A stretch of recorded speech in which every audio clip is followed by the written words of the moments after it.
नमस्कार, यो समाचारमा स्वागत छ। म कुलचन्द्र विष्ट। म रन्जु अधिकारी। सुरु गरौँ अहिलेसम्मका प्रमुख समाचारबाट।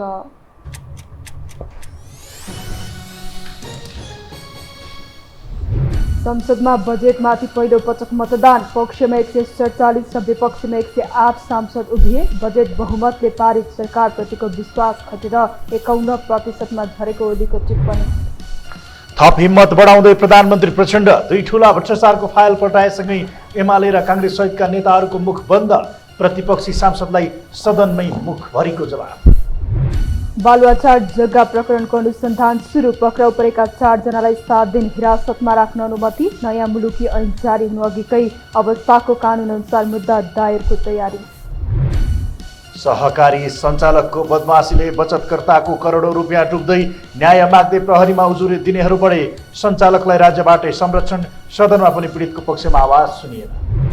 1 दिवसीय वरियतामा नेपाल यथावत 38 खेलमा 35 रेटिङका साथ 14 स्थान कायमै। आशिष र सोमपाल 1-1 स्थान माथि उक्लिए।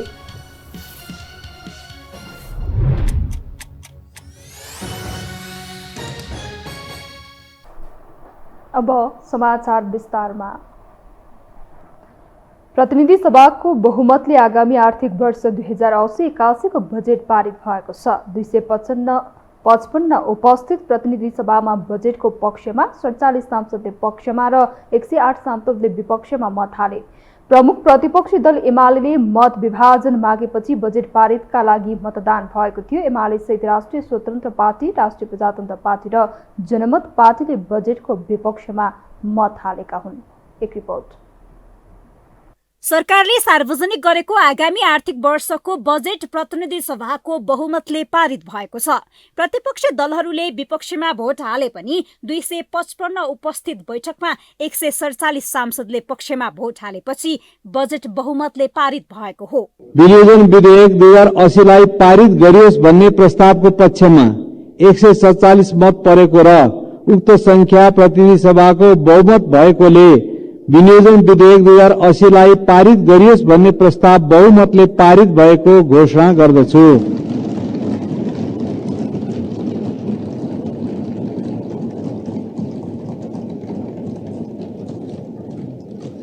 बजेट पारित गर्नु अघि बुधबारको प्रतिनिधि सभा बैठकमा बोल्दै अर्थमन्त्री डाक्टर प्रकाश शरण महतले जिल्ला निर्वाचन कार्यालयहरू यथावत रहने जानकारी गराएका थिए।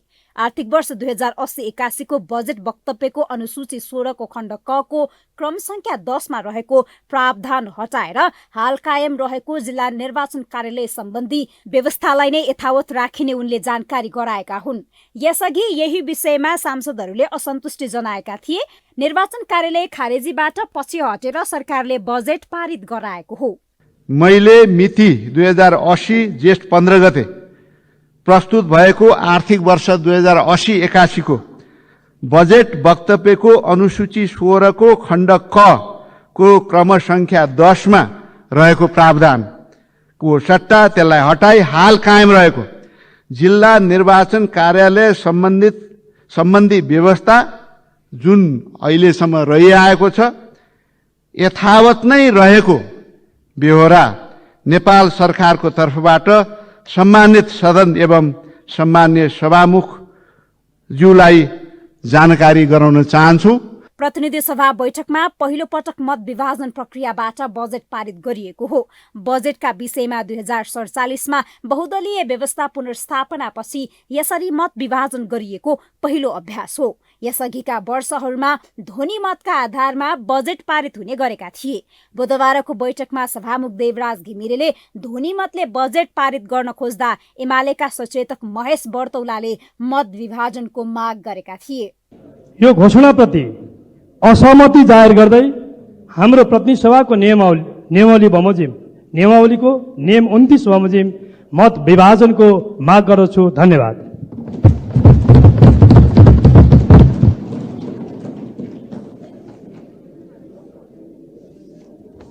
उनको उनको माग लगत्तै सभामुख घिमिरेले मत विभाजनको प्रक्रिया सुरु गराएका थिए। सदनबाट बजेट पारित भएसँगै प्रमुख प्रतिपक्षी दल नेकपा एमालेका अध्यक्ष केपी शर्मा ओलीले सरकारको विश्वास 53% झरेको प्रतिक्रिया दिएका छन्। बजेट पारित भएपछि संसदबाट बाहिरिने क्रममा ओलीले नतिजा थाहा हुँदै पनि प्रक्रियामा गएको बताए।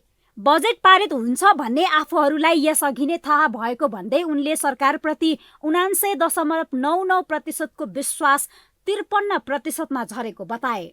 बजेट गठबन्धनसँग जोड्ने थियो, बजेट पारित हुनु स्वाभाविक हो। हामीले आफ्नो मत, आफ्नो स्ट्यान्ड देखायौँ। 79.99% बाँकी 53%मा झर्यो। किन झर्यो? प्रधानमन्त्रीमाथिको विश्वास भन्ने त्यहाँ देखियो। अरू त्यसमा केही भन्नु पर्दैन। यसअघि नै सत्तारूढ दलहरू नेपाली कांग्रेस, नेकपा माओवादी केन्द्र, नेकपा एकीकृत समाजवादी, जनता समाजवादी पार्टी सहितका दलहरूले बजेट हुबहु पारित गर्न व्हिप नै जारी गरिसकेका थिए। सरकारले आगामी आर्थिक वर्षका लागि 17 खर्ब 51 अर्ब 31 करोड रुपैयाँ बजेट ल्याएको छ। सरकारले खर्च कटौतीको योजना सहित बजेट ल्याएको बताइएको हो। सरकारले चालु आर्थिक वर्ष 2079-80 को भन्दा 42 अर्ब कम बजेट ल्याएको हो। चालु आर्थिक वर्षमा सरकारले 17 खर्ब 93 अर्ब 83 करोड 73 लाख रुपैयाँ बराबरको बजेट ल्याएको थियो।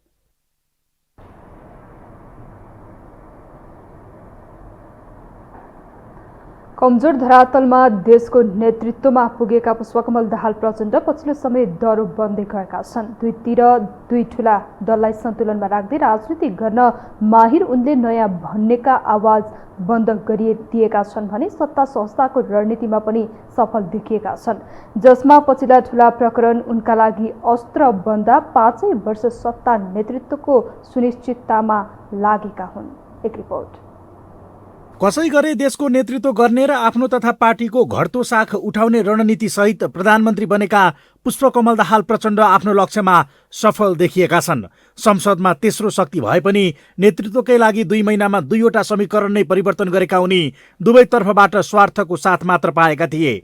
अवसर आउन साथ एमाले संसद विघटन प्रमाणित गर्न लागि पर्ने र कांग्रेस ठूलो दलको हैसियतले सत्ता चलखेलमा लाग्ने डरके कारण उनले यो बीचमा राष्ट्रिय सहमतिको सरकारको अस्त्र समेत फालेका थिए।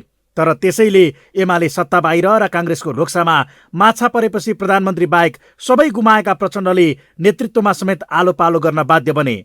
नयाँ समीकरणको वातावरणकै लागि कांग्रेस सभापति शेरबहादुर देउवा र नेकपा एकीकृत समाजवादीका अध्यक्ष माधव कुमार नेपाल समेत आलो पालो प्रधानमन्त्री बन्ने भद्र सहमतिको अर्को कदम चालेका उनले उपचुनावमा गठबन्धनकै दलहरू बीच नै प्रतिस्पर्धाको अवस्था बेहोरेका थिए भने सत्ताकै लागि 11 दलसम्मको गठबन्धन समेत बनाएका थिए। यही नौरङ्गी गठबन्धन मिलाएर जान नै उनलाई सकस पर्ने विश्लेषणका बीच कांग्रेसको गुटको राजनीति चर्किँदा उनी सरकार विस्तार नै गर्न सकिरहेका थिएनन्।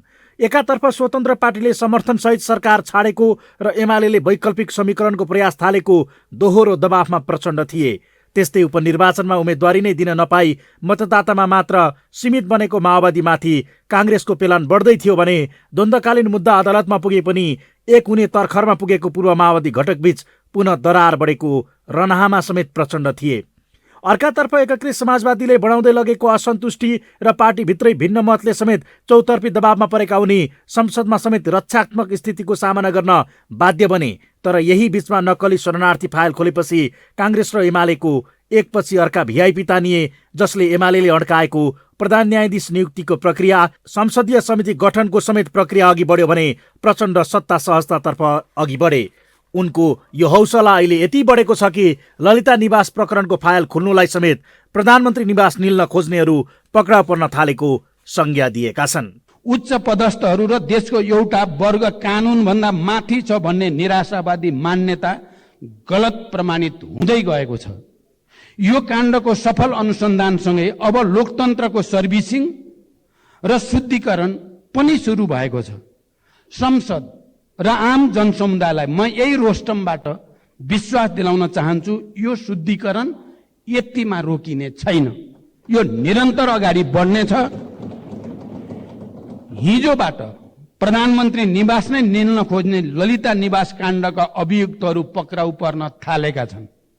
यो बीचमा भारत भ्रमणको विषयले घेराबन्दीमा परेका प्रचण्ड त्यसमा सत्ता सहजताका लागि लचक हुने रणनीतिमै सफल भएका थिए। लगत्तै बजेटमाथि सत्ता घटकले नै प्रश्न उठाउँदै पास गर्न नदिने बताएपछि उनी चेपुवामा परेका हुन्, जसले सत्ता नै धरापमा पर्ने अवस्था सिर्जना हुँदा अर्कातर्फ समाजवादी मोर्चा निर्माणले काङ्ग्रेस झस्किएपछि देउवा ओलीको नयाँ समीकरण बन्ने चर्चाका बीच माधव नेपाल र बाबुराम भट्टराईले समेत सरकारप्रति असन्तुष्टि जनाउँदै आएका छन्, जसले चुनौती महसुस गरेका उनले दुवैलाई ठेगान लगाउन ललिता निवास प्रकरण खोलेका छन्। यो कदमले रासोपा र एमाले बारम्बार उठाउँदै आएका प्रश्नको समेत जवाफ दिएका उनले विषय नपाएका प्रतिपक्षीलाई पुरानो भइसकेको निर्वाचन कार्यालय खारेज गर्ने विषयको मुद्दा बोक्नुपर्ने ठाउँमा पुर्याइदिएका छन्। यसैको उपज एकीकृत समाजवादीले बजेटका पक्षमा मतदान गर्ने निर्णय नै गरेको छ, जसले सत्तामा टिक्ने रणनीतिको आरोह अवरोहमा रहेका प्रचण्ड पुनः सत्ता सहजतातर्फ अघि बढेका छन्, जसले उनी 5 वर्ष सत्ता यात्राको सुनिश्चिततातर्फ अग्रसर भएको प्रश्न हुँदा पुराना दल अस्थिरताको पक्षमा नरहेको पुष्टि गर्न समेत यो सरकार 5 वर्ष नै टिकाउनु पर्ने मन्त्री सुदन किराँतीको तर्क छ। यो सरकार यस कारणले ढल्दैन कि ठुलो पार्टीहरूमा देखिएको अविश्वास अझै देशलाई अस्थिर बनाउने हो भने आउने निर्वाचनमा यो ठुला दलहरूको सङ्कट झन् अस्तित्व सङ्कटमा जान्छ। त्यसकारणले यो सरकार ढल्दैन। सहमति अनुसार फुल फेजमा यो सरकार 5 वर्ष हुन पनि सत्ता गठबन्धनभित्रै समाजवादी मोर्चा बनाएका प्रचण्ड बिना नयाँ समीकरण बन्न एमाले नै बोक्नुपर्ने बाध्यतामा काङ्ग्रेस छ, जहाँ काङ्ग्रेस कम्युनिस्टको ध्रुवीकरणको यही अवस्थाले नै आफूलाई फाइदा पुग्ने बुझाइमा छ। त्यस्तै एमाले पनि काङ्ग्रेसलाई सबै थोक दिएर गठबन्धन बनाउने हदसम्मको इगोको राजनीति गर्ने अवस्थामा नरहँदा विभिन्न प्रकरणहरूमा सरकारले देखाएको सक्रियताले माओवादीमाथि दबाव बढाउन सक्ने अवस्था समेत छैन, जसले अस्थिरताको ट्याग लागेका प्रचण्ड त्यही अस्थिरतामै खेलेर स्थिर सरकारतर्फ अघि बढेको प्रमाणित हुँदै गएको हो। यो हो टेलिभिजनका लागि कुलचन्द्र विष्ट, काठमाडौँ। अब बाँकी समाचार। 1.5 दशक सशस्त्र युद्ध गरेर शान्ति प्रक्रियामा आएका माओवादी जनयुद्धकालका सर्वोच्च कमान्डर पुष्पकमल दाहाल प्रचण्ड गणतन्त्र नेपालका प्रथम प्रधानमन्त्री हुन्। सशस्त्र युद्ध रोकेर संसदीय राजनीतिमा होमिएका हुने प्रचण्डकै वरिपरि अहिले पनि मुलुकको राजनीति घुमिरहेको छ। यो पटकको चुनावमा 32 सिटसहित तेस्रो राजनीतिक शक्तिमा खुम्चनु परे पनि उनकै नेतृत्वमा सरकार विस्तार भयो। अहिले नक्कली भुटानी शरणार्थी प्रकरण र ललिता निवास प्रकरणको फाइल खोल्न आँट गरेसँगै उनले आफ्नो ओहदा थप उच्च बनाएका छन्। एक रिपोर्ट। जनयुद्धकालका सर्वोच्च कमान्डर पुष्पकमल दाहाल प्रचण्ड गणतन्त्र नेपालका प्रथम प्रधानमन्त्री हुन्। 2064 सालको संसदीय चुनावमा होमिएकै वर्ष बहुमत पाएर एकल नेतृत्वमा सरकार निर्माण गर्न सफल भएका प्रचण्ड बितेको 1.5 दशकमा पटक पटक प्रधानमन्त्री बने। जनयुद्धको सर्वोच्च कमान्डर भए पनि संसदीय राजनीतिमा होमिएपछि पटक पटकको विभाजन खेपेका माओवादी केन्द्रका अध्यक्ष समेत रहेका प्रधानमन्त्री प्रचण्डले आफू शक्तिशाली बन्न विभिन्न प्रयास नगरेका होइनन्। यसअघि नेकपा एमालेसँग पार्टी एकता गरेका प्रचण्डले त्यो एकतालाई धेरै समय टिकाउन सकेनन्। तर पनि उनी देशको राजनीतिलाई आफ्नै मुठीमा नचाउन सफल भइरहे। धर्मनिरपेक्षता, संहिता, गणतन्त्र सबै एजेन्डा माओवादीले स्थापित गरेकै एजेन्डा हुन्। माओवादीकै जगमा टेकेर राज संस्थाले घुँडा टेक्नु परेको थियो। आफ्नै मुद्दामा देश अघि बढाउन सफल हुँदा समेत प्रचण्ड कतै सबै उपलब्धि गुम्ने पो हो कि भन्नेमा सशङ्कित छन्। नयाँ पुस्ता बीच पहिले देशमा दुधकै नदी बग्थ्यो भन्ने भाष्य खडा गरिन लागेको भन्दै उनले 20 वर्ष अघि र आजको जनताको जीवनस्तरमा आएको परिवर्तनलाई बिर्साउन विभिन्न प्रपञ्च रच्ने काम भइरहेको बताउँछन्। सञ्चार गृहमै पसेर वर्दीधारीहरूले सम्पादकहरूलाई के छाप्ने, के देखाउने, के सुनाउने भनेर निर्देशन दिन्थे भन्ने इतिहास पनि आज सोसियल मिडियामा उन्मुक्त पुस्तालाई थाहा छैन।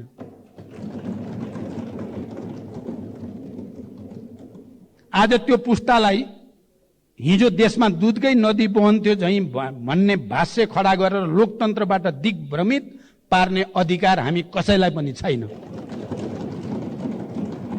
20 वर्ष अघि र आजको जनताको जीवनस्तरमा आएको परिवर्तनलाई बिर्साउन खोजिँदैछ। गएको पुस 10 गते प्रधानमन्त्रीमा नियुक्त भएका प्रचण्डले पुस 11 गते शपथ ग्रहण गरे। सरकार गठन भएको 6 महिना बित्यो भने यसबीचमा उनी 2वटा गठबन्धनमा सामेल भए। सुरुमा नेकपा एमालेको काँधमा चढेर प्रधानमन्त्री बनेका प्रचण्ड आफ्नो राजनीतिक भविष्य सुनिश्चित गर्दै एमाले छाडेर काङ्ग्रेससँगको गठबन्धन बिउताउन पुगे। यसबीचमा अस्थिर व्यक्तिको ट्याग भिरेर हिँडेका उनले 6 महिनाको अवधिमा 2वटा भ्रष्टाचारका ठूला फाइल खोल्दा उनको हिम्मत अझै बढेको देखिन्छ। अहिले फेरि काङ्ग्रेस र एमाले मिलेर सत्ता समीकरण प्रमाणीकरण फेरबदलको कसरत भित्रभित्रै भइरहँदा प्रधानमन्त्री प्रचण्डले अर्को तीर फालेर आफ्नो हिम्मत बढाएका छन्। नक्कली भुटानी शरणार्थी प्रकरण सेलाउन नपाउँदै सरकारले बालुवाटार स्थित ललिता निवास जग्गा प्रकरणको फाइल खोलेर एकै दिन 7 जनालाई पक्राउ गरेको छ। पक्राउ पर्नेमा कुनै समय प्रधानमन्त्री प्रचण्डकै विश्वासपात्र मानिने व्यक्तिहरू समेत छन्। प्रधानमन्त्री निवास नै निल्न खोज्नेहरू पक्राउ पर्न थालेको भन्दै प्रधानमन्त्री प्रचण्डले उच्च पदस्थ र देशको एउटा वर्ग कानुन भन्दा माथि छ भन्ने निराशावादी मान्यता गलत प्रमाणित हुँदै गएको भनेर ढुक्कले बोल्न थालेका छन्।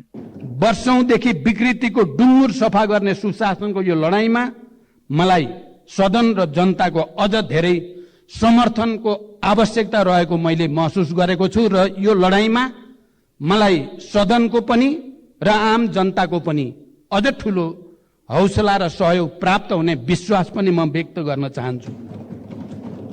म संकल्प गर्दछु कि कुनै पनि मूल्यमा विकृतिको यो लडाईँ, विकृतिका विरुद्धको यो लडाईँ अगाडि बढाइनेछ। बुधबारको प्रतिनिधि सभा बैठकमा पनि उनको उपस्थिति बलियो देखियो। यसअघिका दिनहरूमा सांसदहरूको प्रश्नमा कामचलाउ जवाफ दिने गरेको भन्ने आरोप खेपेका उनले बुधबार सांसदहरूलाई चोटिलो जवाफ दिए। भ्रष्टाचार विरुद्धको लडाईँ अझै नरोकिने भन्दै उनले नक्कली भुटानी शरणार्थी प्रकरण, ललिता निवास प्रकरण, मिटर ब्याजी प्रकरणमा सरकारले एकपछि अर्को सफलता हात पारिरहेको उल्लेख गर्दै वर्षौंदेखि डुङ्गुरको रूपमा रहेको भ्रष्टाचार लगायतका विकृतिहरू विरुद्धको लडाईँ नरोकिने बताए। उच्च पदस्थहरू र देशको एउटा वर्ग कानुनभन्दा माथि छ भन्ने निराशावादी मान्यता गलत प्रमाणित हुँदै गएको छ। यो काण्डको सफल अनुसन्धानसँगै अब लोकतन्त्रको सर्भिसिङ र शुद्धिकरण पनि सुरु भएको छ। संसद र आम जनसमुदायलाई म यही रोस्टमबाट विश्वास दिलाउन चाहन्छु, यो शुद्धिकरण यतिमा रोकिने छैन। प्रधानमन्त्री प्रचण्ड यतिमा मात्रै रोकिनेवाला छैनन्। दिनदिनै आफूमाथिको घेराबन्दी बढ्दै गएको बुझेका उनले नयाँ राजनीतिक शक्तिहरूलाई समेत मुखबन्द गर्ने रणनीति बनाइरहेका छन्। अझ भनौँ उनले आफ्नो हिम्मत बढाउनेवालामा छन्। भ्रष्टाचार र सुशासनको नारा बोकेर उदाएका राजनीतिक शक्तिहरू उही पुरानै राजनीतिक शक्तिहरूकै लहैलहैमा अघि बढिरहँदा प्रधानमन्त्री प्रचण्ड भने एकपछि अर्को महत्त्वाकांक्षी कदम अघि बढाउँदै आफ्नो हिम्मत देखाइरहेका छन्। यसले पुरानो विरासत पुनर्स्थापित हुने उनको विश्वास छ। जस्तो सुकै समस्या आउँदा समेत डटेर अघि बढ्ने प्रवृत्तिका प्रचण्ड साँच्चैको सर्वोच्च नेता बन्न चाहन्छन्। त्यसैको उपज उनी थप हिम्मत देखाएरै भ्रष्टाचारका ठूला फाइलहरू खोल्न पछि नहटेको जग जाहेर नै छ। सदनमा सांसदहरूको प्रश्न र सरकारको लिखित जवाफ नियमित प्रक्रिया मानिन्छ। सदनको सवाल जवाफ केवल औपचारिकताको आरोप खेप्दै आएका बेला बुधबारको सवाल जवाफ पनि भिन्न रह्यो। बजेट केन्द्रित प्रश्नहरूको जवाफ दिन रोस्टम पुगेका प्रधानमन्त्रीलाई सांसदहरूले राजनीतिक प्रश्न सोधेपछि प्रधानमन्त्रीले हरेक प्रश्नको जवाफ समेत खिपेरै दिएका छन्। एक रिपोर्ट। सधैँ सांसदहरूको प्रश्न प्राप्त भएपछि सदनमा लिखित बोकेर रोस्टम उक्लने प्रधानमन्त्री पुष्पकमल दाहाल प्रचण्डले बुधबार भने सदनमै सांसदहरूको प्रश्न डायरीमा टिपेर रोस्टमबाट जवाफ दिएका छन्। प्रश्न अनुसार नै तत्काल मुखभरिका जवाफ दिन उनले कुनै कन्जुसाई गरेनन्। मुलुकको सर्वोच्च प्रशासनिक निकायको रूपमा रहेको प्रधानमन्त्री कार्यालय अझै कति व्यवस्थित छ, त्यो के तपाईँ त्योसँग सन्तुष्ट हुनुहुन्छ? 2, तपाईँले भारत भ्रमणको क्रममा इपिजी प्रतिवेदनलाई किन महत्त्व दिनु भएन? नेपाल सरकारको प्रधानमन्त्री रहेको तपाईँले इपिजी प्रतिवेदन कहिले बुझ्नुहुन्छ? मान्य रघुजी पन्तले तपाईँ सन्तुष्ट हुनुहुन्छ प्रधानमन्त्री कार्यालय, सचिवालय यो सबैबाट भन्नुभएको छ। म सन्तुष्ट वास्तवमा छैन र अब सन्तुष्ट हुनको निम्ति केही नयाँ गर्न चाहेको छु। रघुजी पन्त जस्ता मान्य सदस्यहरूले राम्रो सुझाव दिनुभयो भने म पालन गर्छु। इपिजी प्रतिवेदनको बारेमा चाहिँ यो पटक मैले आफ्नो ढङ्गले छलफल अगाडि बढाएको छु र मलाई विश्वास छ केही समयभित्रै यो बुझ्ने काम हुन्छ भन्ने मलाई त्यो विश्वास बोकेर आएको छु मैले। तर म मान्य सदस्यलाई के भन्न चाहन्छु भने अघि पनि त प्रधानमन्त्री हुनुहुन्थ्यो, अघि पनि त सरकार थिए, उहाँहरूले सबै भ्याइदिएको भए त मैले गर्नै पर्दैन थियो नि। प्रधानमन्त्री प्रचण्डले प्रमुख प्रतिपक्षी दल नेकपा एमालेका सांसद रघुजी पन्तको प्रत्येक प्रश्नको जवाफ मात्र दिएन, सुझावको समेत अपेक्षा गरेको बताए। उनले इपिजी प्रतिवेदनबारे एमाले अध्यक्ष केपी शर्मा ओलीलाई इङ्गित गर्दै अघि पनि सरकार थिए, उहाँहरूले सबै गरिदिएको भए मैले गर्नै पर्दैन थियो नि भन्दै उल्टै प्रश्न तिर्साए। प्रतिपक्षको कित्तामा रहेका अझ भनौँ नेकपा एमाले उठान गरेकै विषयमा होमा हो थपिरहेका राष्ट्रिय स्वतन्त्र पार्टीका सभापति रवि लामिछानेले प्रधानमन्त्रीलाई सरकारको उपलब्धि बताइरहँदा त्यो उपलब्धिले भर्खरै नेपालका अस्पतालहरूमा शैक्षिक संस्थाहरूमा आम नागरिकले के पाइरहेका होलान् भनेर सोधेका थिए। जवाफमा प्रधानमन्त्री प्रचण्डले सरकारले दिन दुखी नागरिकहरूलाई तत्कालै सुविधा दिलाउने गरी लागि परेको जवाफ दिए। आफ्ना उपलब्धिहरू बताउनु भयो। त्यो उपलब्धिहरू बताइरहँदा त्यो उपलब्धिले अहिले भर्खरै नेपालका अस्पतालहरूमा शैक्षिक संस्थाहरूमा भर्खरै आम नागरिकले के पाइरहेका होलान् त्यसतर्फ पनि ध्यान दिन अनुरोध गर्न चाहन्छु। र मैले प्रस्तुत गरेको कुरामा सबै चिज ठिकठाक भइ नै सक्यो भन्ने अर्थमा बुझ्न हुँदैन, गर्न अझै धेरै बाँकी छ। तर म के भन्न चाहन्छु भने भर्खरै वीर हस्पिटलमा 700 बेड गरिब निमुखाहरूको लागि निशुल्क गर्ने निर्णय भएको छ। यो प्रत्यक्ष जनताले तत्कालै पाएको कुरा हो। अरू यस्तै कामहरू पनि अगाडि बढ्दैछन्। मूलत बजेटमाथि उठेका प्रश्नको सवाल जवाफमा भाग लिन पुगेका प्रधानमन्त्री प्रचण्डले आफ्नो 6 महिने कार्यकालको फेरिस्ता सुनाइसकेपछि सांसदहरूले प्रश्न उठाएका हुन्। सदनमा एमाले र रासोपाले प्रधानमन्त्रीलाई प्रश्नको वर्षा गराउँदा प्रधानमन्त्री प्रचण्डले पेचिलो जवाफ फर्काएका हुन्। यो हो टेलिभिजनका लागि निम्लेकी शेर्पा, काठमाडौँ। बालुवाटार स्थित ललिता निवासको जग्गा हडप्न सरकारी कागजात किर्ती गरेको अभियोगमा पक्राउ परेका 4 जना आरोपीलाई 7 दिन हिरासतमा राख्न अदालतले अनुमति दिएको छ। जिल्ला अदालत काठमाडौँले निर्वाचन आयोगका पूर्व आयुक्त सुधीर कुमार शाह, भाटभटेनी सुपरमार्केटका सञ्चालक मिनबहादुर गुरुङ, तत्कालीन दिल्ली बजार मालपोत कार्यालयका कर्मचारी गोपाल कार्की र धर्मप्रसाद गौतमलाई हिरासतमा राखेर अनुसन्धान गर्न अनुमति दिएको केन्द्रीय अनुसन्धान ब्युरो सिआइबीका एसपी नवराज अधिकारीले बताउनु भयो। उनीहरूलाई प्रहरीले काठमाडौँको विभिन्न स्थानबाट हिजो पक्राउ गरेको थियो। प्रहरीले 7 जनालाई पक्राउ गरे पनि 3 जनाको नाममा पहिले निषेधाज्ञाको आदेश जारी भइसकेको पाइएपछि छाडिएको थियो। यस्तै बालुवाटार स्थित ललिता निवासको 113 रोपनी जग्गा सरकारी जग्गालाई व्यक्तिको कायम गर्ने क्रममा भएको कृत्यमा हदम्याद नलाग्ने नेपाल प्रहरीले दाबी गरेको छ। बुधबार नेपाल प्रहरीको केन्द्रीय अनुसन्धान ब्युरो सिआइबीले पत्रकार सम्मेलन गरी नयाँ मुलुकी ऐन जारी हुनु अघिकै अवस्थाको कानुनका आधारमा मुद्दा दायर हुने बताएको हो। हामीसँग समाचार बाँकी नै छन्, अहिलेलाई विश्राम।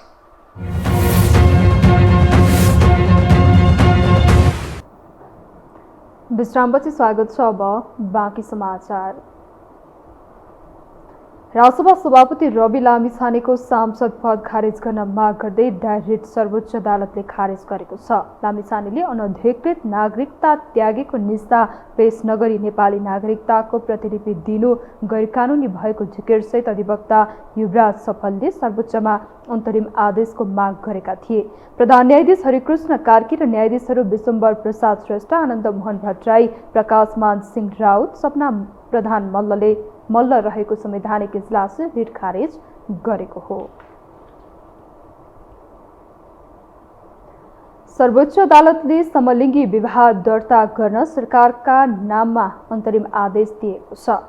पिङ्की गुरुङ भनिने सञ्जीव गुरुङ समेतले दिएको रिट सुनवाई गर्दै न्यायाधीश तिलप्रसाद श्रेष्ठको इजलासले अस्थायी अभिलेख रहने गरी विवाह दर्ता गर्न पाउने आवश्यक व्यवस्था गराउन आदेश दिएको हो। संविधानको धारा 12मा लैङ्गिक पहिचान सहितको नेपालको नागरिकताको प्रमाणपत्र पाउन सक्ने व्यवस्था रहेको मुलुकी देवानी संहिता 2074 को दफा 69(1) मा प्रत्येक व्यक्तिलाई विवाह गर्ने स्वतन्त्रता हुने गरी व्यवस्था भएको स्मरण गराइएको छ। साथै निवेदकको माग बमोजिम अन्तरिम आदेश जारी हुन नपर्ने आधार कारण भए 15 दिनभित्र महाधिवक्ता कार्यालय मार्फत लिखित जवाब पेश गर्न पनि आदेश गरिएको छ। समलिङ्गी विवाह दर्ता गर्न नेपालको कानुन बाधक रहेको भन्दै ब्लू डायमन्ड सोसाइटीको तर्फबाट अध्यक्ष पिङ्की गुरुङ सहित 7 जनाले सर्वोच्च अदालतमा निवेदन दिएका थिए।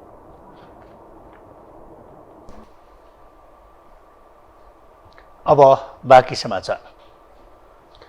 मुटुमा समस्या देखिएपछि अस्पताल भर्ना हुनुभएका राष्ट्रपति रामचन्द्र पौडेल बुधबार दिउँसो डिस्चार्ज हुनुभएको छ। राष्ट्रपति रामचन्द्र पौडेलले गत असार 2 गते स्वास्थ्य उपचारको क्रममा त्रिभुवन विश्वविद्यालय शिक्षण अस्पताल तथा त्रिभुवन विश्वविद्यालय चिकित्सा शास्त्र अध्ययन संस्थान अन्तर्गत मनमोहन कार्डियोथोरासिक भास्कुलर तथा ट्रान्सप्लान्ट सेन्टरमा भर्ना हुनुभएको थियो। राष्ट्रपति कार्यालयकी प्रवक्ता शैलजा रेग्मी भट्टराईका अनुसार विभिन्न परीक्षण चिकित्सकहरूको निगरानी तथा उपचारपछि आज दिउँसो डिस्चार्ज भई पौडेल राष्ट्रपति निवास फर्किनु भएको छ। चिकित्सकहरूका अनुसार राष्ट्रपति पौडेलको स्वास्थ्य अवस्था सामान्य छ। राष्ट्रपति पौडेलले स्वास्थ्य उपचारका लागि गठित विशेषज्ञ समूहमा संलग्न चिकित्सकहरू, परामर्श समूहमा संलग्न विभिन्न अस्पतालका चिकित्सकहरू, स्वास्थ्यकर्मी, कर्मचारी तथा सुरक्षाकर्मी लगायत सबैलाई धन्यवाद प्रकट गर्नुभएको छ। राष्ट्रिय सभा अन्तर्गतको दिगो विकास तथा सुशासन समितिले स्वास्थ्य बीमा कार्यक्रममा देखा परेका नीतिगत र व्यवस्थापकीय समस्या समाधान गरी गुणस्तरीय स्वास्थ्य सेवा प्रदान गर्न सरकारलाई निर्देशन दिएको छ।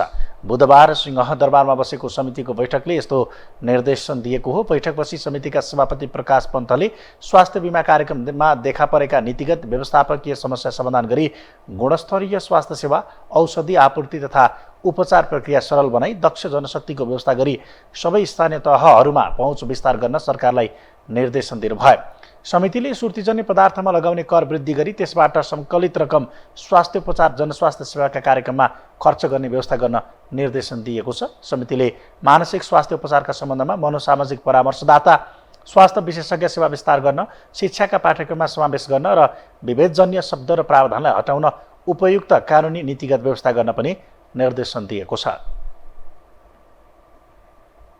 स्वास्थ्य बीमा कार्यक्रममा देखा परेका नीतिगत व्यवस्थापकीय समस्या समाधान गरी गुणस्तरीय स्वास्थ्य सेवा, औषधि आपूर्ति तथा उपचार प्रक्रियालाई सरल बनाई दक्ष जनशक्तिहरूको व्यवस्था गरी सबै स्थानीय स्तरसम्म पनि पहुँचलाई विस्तार गर्ने कुरामा यो समितिले सम्बन्धित मन्त्रालय निकायलाई निर्देशनका रूपमा हामी पठाउनेछौँ। समिति सभापति पन्थले दिगो विकास लक्ष्य प्राप्तिका लागि निर्धारण भएका सूचकहरूमा प्रगति हासिल गर्ने गरी नीतिगत, संस्थागत र व्यवस्थापकीय सुधार गर्न निर्देशन दिनुभयो। स्वास्थ्य तथा जनसङ्ख्या मन्त्री मोहन बहादुर बस्नेतले निजी अस्पताल र मेडिकल कलेजहरूलाई स्वास्थ्य बीमा नदिने बताउनु भएको छ। बुधबार दिगो विकास तथा सुशासन समितिको बैठकमा बोल्दै मन्त्री बस्नेतले यस्तो बताउनु भएको हो। उहाँले निजी अस्पताल र मेडिकल कलेजहरूलाई स्वास्थ्य बीमा नदिने कुरामा सरकारले आफ्नो धारणा बनाइसकेको बताउनु भयो। उहाँले स्वास्थ्य बीमा सही ढङ्गबाट सञ्चालन हुन नसकेको पनि बताउनु भयो। बिरामी नभएकाहरूलाई डकुमेन्ट बनाएर खर्च गराउने कुराको नियन्त्रण हुन जरुरी रहेको उहाँको भनाइ थियो। बीमा बोर्डलाई पनि चुस्त बनाउन नसकेको उहाँले स्पष्ट पार्नु भयो।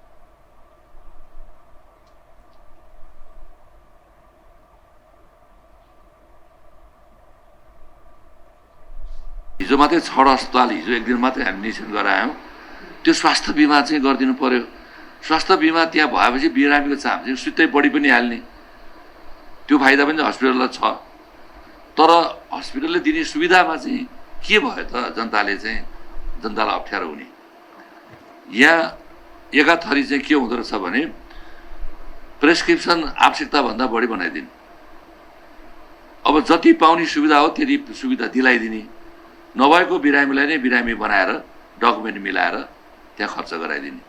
यो एउटा चाहिँ एकदमै गलत र चाहिँ यो बर्बाद हुने यसलाई चाहिँ कसरी हामीले कन्ट्रोल गर्ने भन्ने विषयमा हाम्रो आन्तरिक छलफल पनि भइरहेछ र यसका लागि आवश्यक सुझाव चाहिँ हामीले चाहिँ यो मागेका छौँ। हामी यो ग्रहण गर्न तयार छौँ। यसलाई व्यवस्थापन गर्न जरुरी छ। मन्त्री बस्नेतले 10% उपचार सहितको बेड निशुल्क गर्ने काम अहिले लागू भएको बताउनु भयो। उहाँले 10% विपन्न गरिबहरूलाई निशुल्क उपचार गर्ने कुरा लागू गर्न स्थानीय सरकारलाई निर्देशन दिइसकेको बताउनु भयो। उहाँले जस अन्तर्गत वीर अस्पतालले 700 बेड निशुल्क गरेको बताउनु भयो। त्यस्तै कोशी अस्पतालले 330 बेड, कान्ति बाल अस्पतालमा 228 वटा, शुक्रराज ट्रपिकल तथा सर्वरोग अस्पतालमा 60 बेड, प्रसुति गृहमा 450 बेड, शहीद गङ्गालाल हृदयरोग केन्द्रमा 90 बेड र ट्रमा सेन्टरमा 150 बेड गरी जम्मा 2028 शय्या विपन्न गरिबहरूको उपचारका लागि छुट्याइएको उहाँले बताउनु भयो। यो हामीले चाहिँ राज्यले 22 जिल्लाका विपन्न नागरिकहरू कार्डै बनाएर दिएका छौँ। ती कार्ड बोकेकाहरूलाई त्यही कार्डको आधारमा, त्योभन्दा बाहेक चाहिँ वडा कार्यालयको सिफारिसमा यो गरिब निमुखा विपन्न अर्थात् चाहिँ यो चाहिँ व्यवहारिक को हो त भन्ने विषयमा त्यो वडाका जनप्रतिनिधिलाई बढी थाहा हुन्छ। त्यसले वडाका जनप्रतिनिधिको सिफारिसको आधारमा गर्ने, त्यसलाई मन्त्रालयले अनुगमन गर्ने, समन्वय गर्ने भनेर निर्णय गरे। त्यो चाहिँ अर्को व्यवस्था नहुन्जेललाई अर्को व्यवस्था चाहिँ समितिबाट केही सुझाव आउला, क्याबिनेटले केही सुझाव गर्ला, पार्लियामेन्टले सुझाव गर्ला, त्यो अर्को व्यवस्था नहुन्जेको लागि भनेर हामीले सुरु गऱ्यौँ। यो लागू भएको छ। मैले अहिले पाएको रिपोर्टमा धनगढीको एउटा अस्पतालमा यो कुरा बाँकी छ। डाक्टर साहबलाई मैले अहिले भनिसकेँ। त्यो चाहिँ कहाँ के भएको छैन अनुगमनले तदारुकता साथ हेर्ने र मान्य जीवहरूलाई पनि त्यो विषय कहीँ केही लाग्यो भने हामीलाई सुझाव दिनु होला। यो एउटा। मन्त्री बस्नेतले 22 जिल्लाका विपन्न नागरिकलाई कार्ड नै बनाएर दिइसकेको र अन्य विपन्नलाई भने वडाको सिफारिसमा उपचार हुने व्यवस्था गरेको बताउनु भयो। अब पालो आर्थिक समाचारको।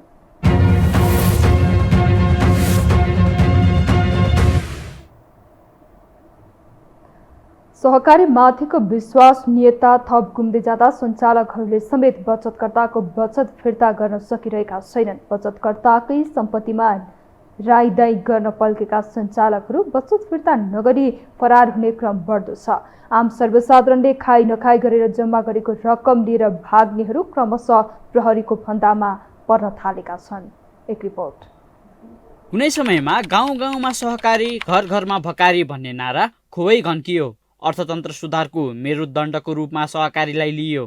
तर अहिले बचतकर्ताहरूको पैसामा राईदाई गर्न पल्केकाहरूकै कारण सहकारीप्रति हेर्ने नजर बदलिएको छ। सहकारीमा पैसा राख्नेहरूले पनि धमाधम बचत झिक्न थालेका छन् भने बचत फिर्ता गर्न नसक्नेहरू फरार हुन थालेका छन्। केही वर्ष अघि एकातिर रोजगारीको अवसर सिर्जना हुने र अर्कातिर सस्तो ब्याजमा सहज रूपमा कर्जा पाउने भएपछि आम सर्वसाधारण पनि बैंकलाई छोडेर सहकारीतर्फ आकर्षित भएका थिए। तर शेयरधनी र लगानीकर्ता खातावालाको विश्वास जितेको सहकारी सञ्चालकको भित्री योजना एकपछि अर्को सार्वजनिक हुँदै गएको छ। अहिले ठुल्ठुला नाम चलेका सहकारीहरू नै बचतकर्ताको रकम खाएर भागिरहेका छन्। पूर्व सांसद तथा सिभिल सहकारीका इच्छाराज तामाङले 1500 जना भन्दा धेरै निक्षेपकर्ताको 5 अर्ब 77 करोड 80 लाख 90,902 रुपियाँ ठगी गरेको अभियोगमा जेलको सजाय भोगिरहेका छन्। मंगलबार मात्रै 10 अर्ब 77 करोड 76 लाख रुपियाँ ठगी गरी फरार रहेको शिवशेखर बहुउद्देश्यीय सहकारी संस्थाका पूर्व अध्यक्ष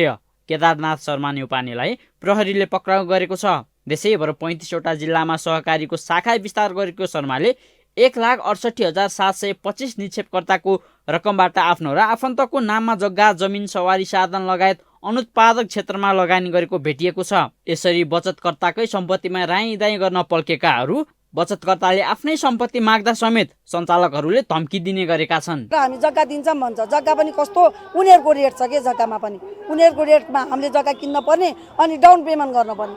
5 को 10, 10 को 20, 20 को 40 त्यसरी डाउन पेमेन्ट गरेर उनीहरूको जग्गा लिइदिनु पर्ने। पीडालाई झन् पीडा गराइदिनु, उनीहरूलाई धनीलाई झन् धनी गराइदिनु पर्ने। हामीले हो खाना खा नखाए गीत भने जस्तै गरिदिएको छ। लिने भए जग्गाले डाउन पेमेन्ट गरेर नलिए भए चुप लागेर बस्ने।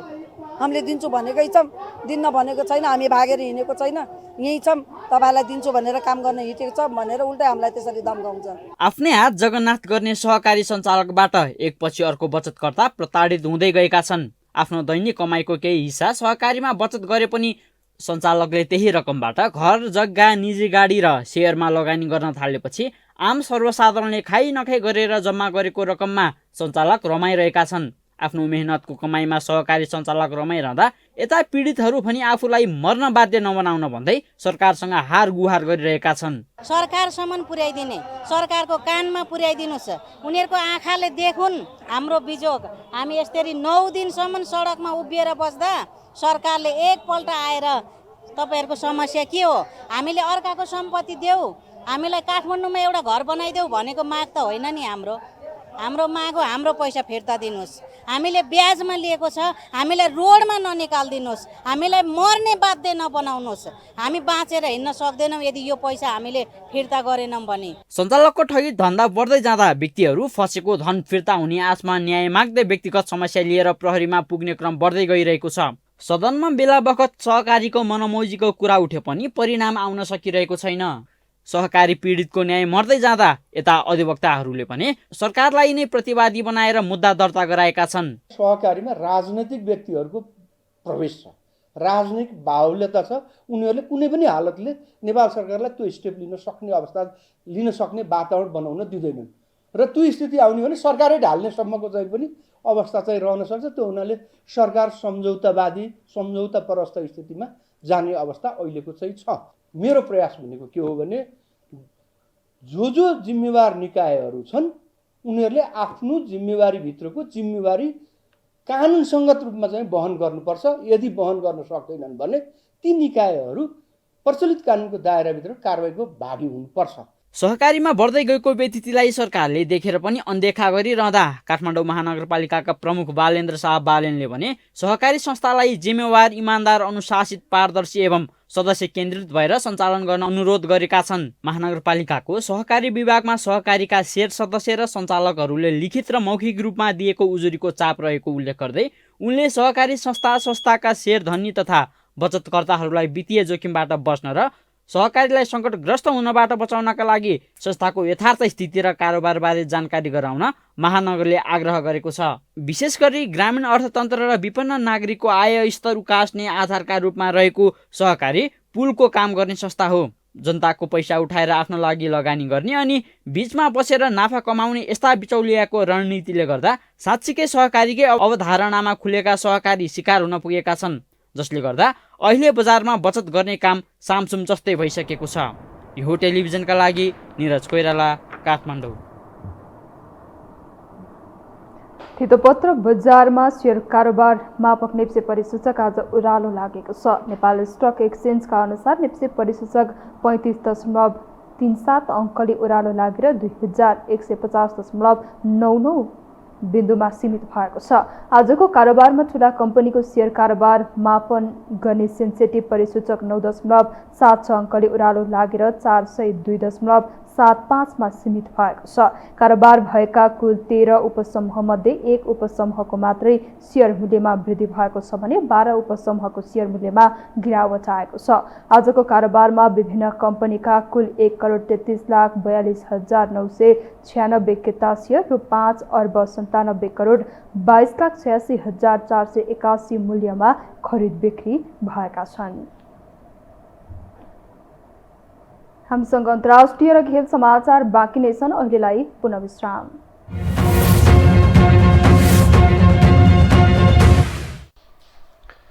विश्रामपछि स्वागत छ। अब पालो अन्तर्राष्ट्रिय समाचारको।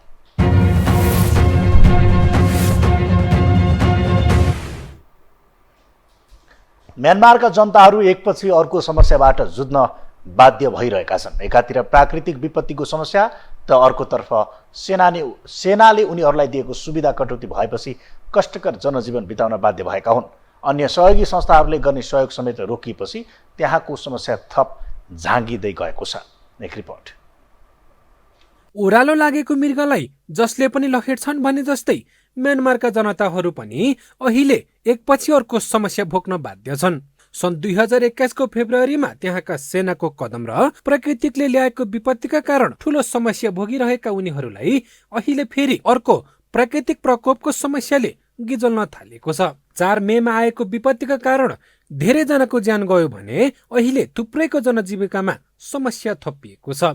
थुप्रैको घर भत्किएका छन्। यी मध्येका धेरैका दैनिकी पालमा बितिरहेको छ। केहीले अन्यत्र व्यवस्था गरिरहेका छन्। कसैको पनि जीवन खुसी हुन सकिरहेको छैन। पिउने पानी र खाद्यान्नको अभावसँगै छटपटाइरहेका उनीहरूका लागि अहिले सुरु भएको मनसुनले झन् ठूलो अप्ठ्यारो बोक्नु परेको अवस्था आइरहेको छ।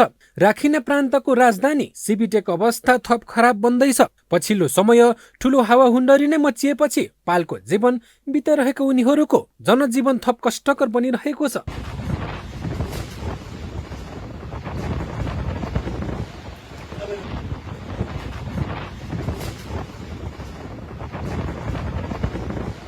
म्यानमारमा रहेका आदिवासीको सैन्य संगठन आराकान आर्मीका अनुसार त्यहाँ 2000 गाउँका 2,80,000 घर भत्किएका छन्। त्यस हुण्डरीको चक्रवातको बाटोमा रहेका 54 लाख मानिस मध्ये 32 लाख जनता अशक्त नै थिए। राष्ट्रिय संघले यो तथ्याङ्क सार्वजनिक गर्दा पनि यसबारे म्यानमारको सरकार संवेदनशील छैन। राखिने हाये कयात र सानै हिटे म्यानमारको एकदमै गरिब गाउँको रूपमा रहेका छन्। सन् 2019 मै विश्व बैंकले सार्वजनिक गरेको तथ्याङ्क अनुसार त्यहाँ 87% गरिबीको रेखा मुनि छन्। अन्तर्राष्ट्रिय निकायले राहत दिए पनि सरकारले वितरण गर्दा वास्तविक पीडितले नपाउने समस्या छ। त्यहाँको सैन्य सरकार आदिवासी समुदायप्रति अत्यन्त कठोर छ।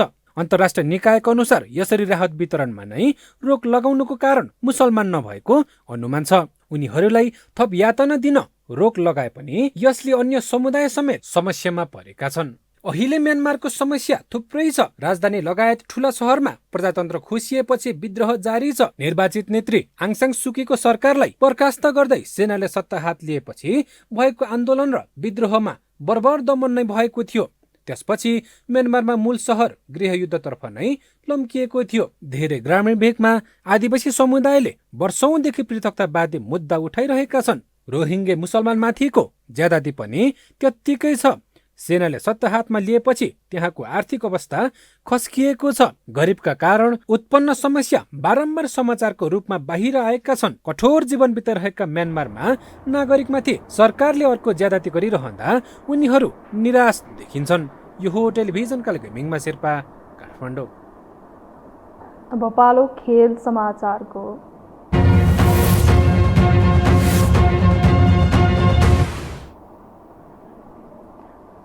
नेपाल एक दिवसीय अन्तर्राष्ट्रिय वरियतामा यथावत रहेको छ। अन्तर्राष्ट्रिय क्रिकेट काउन्सिल आइसिसीले सार्वजनिक गरेको नयाँ एक दिवसीय अन्तर्राष्ट्रिय वरियतामा नेपाल 14औं स्थानमा यथावत रहेको हो। नेपाल 38 खेलमा 35 रेटिङका साथ 14औं स्थानमा छ। नेपालले यही हप्ता आइसिसी विश्वकप छनौटमा 4 मध्ये 3 खेलमा पराजित भए पनि वरियता यथावत राखेको हो। एक दिवसीय अन्तर्राष्ट्रिय वरियताको शीर्ष स्थानमा अस्ट्रेलिया छ। यस्तै पाकिस्तान दोस्रो, भारत तेस्रो, न्युजिल्यान्ड चौथो, इङ्ल्यान्ड पाँचौं, दक्षिण अफ्रिका छैटौं, बङ्गलादेश सातौं, श्रीलङ्का आठौं, अफगानिस्तान 9 र वेस्ट इन्डिज 10औं स्थानमा छन्। नयाँ वरियता अनुसार नेपालका ब्याटर आसिफ शेख र बलर सोमपाल कामीले एक स्थान सुधार गरेका छन्। आसिफ 72औं स्थानमा उक्लिँदा सोमपाल 74औं स्थानमा आइपुगेका छन्। खेल समाचारसँगै हामी यो समाचारको अन्त्यमा आइपुगेका छौँ। बिदा हुन अघि प्रमुख समाचार पुनः एकपटक।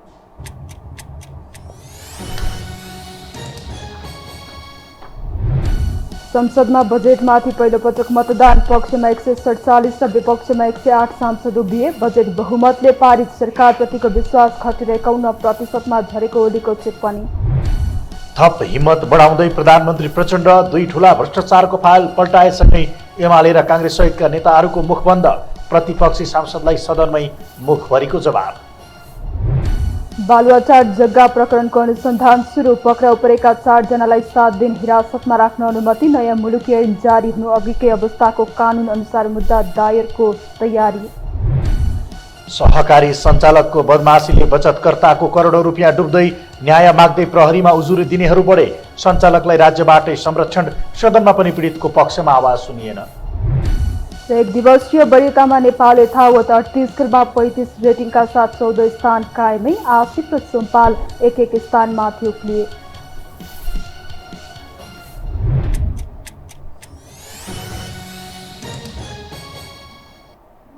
हवस् त, यो समाचार सकियो। समाचार बुलेटिनका साथै यो टेलिभिजनका सम्पूर्ण कार्यक्रम यो टेलिभिजन.com, यो खबर.com, युट्युब र फेसबुकमा पनि पढ्न र हेर्न सक्नुहुनेछ। मोबाइलमा यो टिभी एप डाउनलोड गरी हामीलाई प्रत्यक्ष हेर्न सक्नुहुनेछ। तथ्यसहितको निष्पक्ष समाचार तथा मनोरञ्जनका लागि हेर्दै रहनुहोला यो टेलिभिजन। नमस्कार।